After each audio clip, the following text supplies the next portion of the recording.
Morning, George. How significant was that win for Mansfield 10 days ago, that thrilling victory against Barnsley?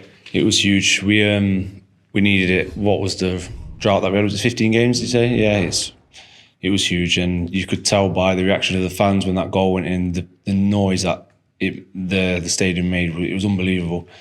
But for the lads, we hadn't. I won't say we dropped in confidence completely. We weren't like thinking we're never going to get a win, but it's obviously hard going into each game knowing that you need to get these points, and to get those 3 points was massive. Was that the perfect way, the perfect moment to end such a run? Yeah, I think so. At home, in front of your own fans, pretty much full attendance really, and it was just a huge moment for us and the fans. What were your personal thoughts and feelings when you saw Deji hit the ball and it nestle into the back of the net? I thought he could have had a hat-trick already by now, but no, it was fair play to him because, like I say, he had a decent chance in the first half, and to be in there and fighting for it. Obviously, a lot of times this season the balls just haven't dropped, and luckily it did. And Deji's in the right spot. He's been brilliant all season, so he deserved it. Let's speak about that run, George, that preceded the victory against Barnsley. Just what was that like as a player to go so long without victory?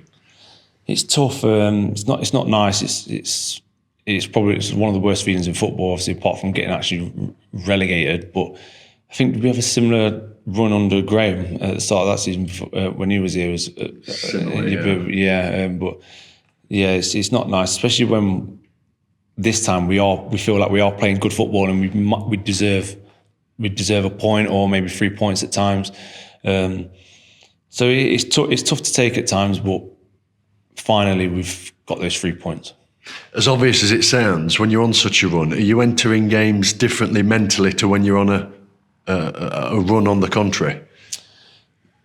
Yeah and no, because you're going into these games and you're thinking, at the minute, nothing's happening, so we've got nothing to lose really. Like, we're not winning at the minute, so let's go out there and just do the best we can. But then also you're thinking, we don't want to throw a draw away. You'll take a draw at this point, so you can't go all guns blazing, but you've got to try and fight for something. How can you ensure that victory against Barnsley is not just a flash in the pan? We've just got to go and back it up. We're going to get a good week training in this week and just keep going for it. Do what we did on Saturday.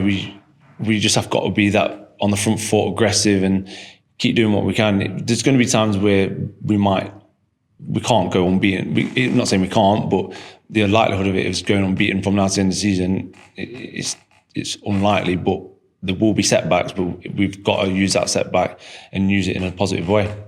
The win must have been especially significant, bearing in mind you knew before the game, only a few hours before, that you were going to have an international break of 2 weeks. Had you not won, it would have festered a little longer. Yeah, exactly. Yeah, it's I say you lose that and you think, I've got 2 weeks for another game, but it also might give us time to get people back from injuries and things like that. But then also on the flip side, we've got to win, and you kind of just want to maybe stay on that run and get another game in, and because you're high, but it can go both ways. But the lads have had a good rest, and then we go again this weekend.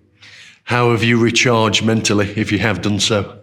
Just played a bit of paddle, kept myself fit. At the ground? Yeah, I've been playing at the ground a bit, just keeping myself fit mentally, and just I had a nice rest. It was nice. The gaffer's good with stuff like that. He makes sure you get your rest, but also you got to get your work in as well. Is there a different feel this week in the training ground here? Yeah, I feel like there's more of a positive buzz, but I feel like even when we was going through that run, the lads were still coming in, and there was all, like I say, there was all trying to stay as positive as can. We never came in and it was never like a real downtime. We're in it. We're a team. We've got to be in it together, and we'll keep fighting till the end. Let's speak about you, Jordan, because that game against Barnsley was your 200th league appearance for Mansfield. You're one of only 24 players to achieve such a feat. It's quite a milestone in this day and age. Oh yeah, definitely. Like you said, in this day and age, people go from club to club, and I've done that in previous years. I don't know how many clubs I've had, but obviously I've been moving around quite a lot, and this place is like it's felt like home. I've been here. This is my 5th season now, and I've loved every minute of it. So hopefully I can get more games in the tank. It's a proud achievement. Oh, definitely. 200 league appearances, and so I haven't got that anywhere else, and it's a great achievement. Can you see you ending your professional career here? I'm not saying anytime soon. Yeah, no. So you need to ask the guy from the chairman, but I would look, like I said, I've loved it ever since I've been here from day one. The fans have been great, the staff's been great, all you lot have been great, and I've loved every minute of it. So I'll give everything I've got until they say I'm no longer needed.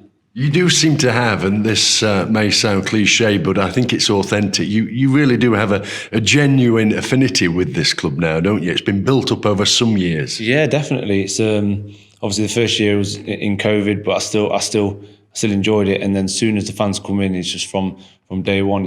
I've loved it, and like I say, I'm a Nottingham-born lad, so it's local to me, and everything's the facilities, the people around it. It's just been brilliant ever since I've been here. Let's hear the highlight and low light over those 200 league games then. Oh, well, I've had a couple.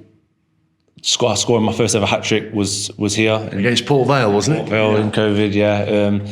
Obviously, the run that we had getting to Wembley, that was unbelievable. Then the low was losing at Wembley.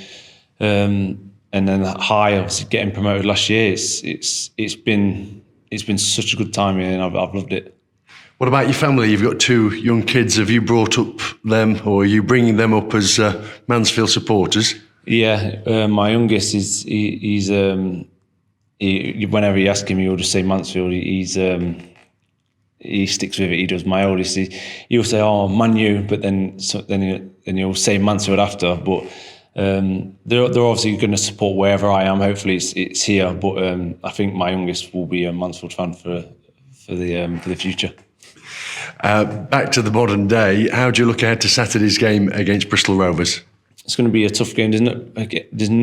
Since we've been here in this league, there's not been one easy game. And it's going to continue to be like that. So it's going to be a tough test away, but we've got to show that same positive attitude that we had against Barnsley. Thanks, George. Well done on the 200. Cheers, thank you.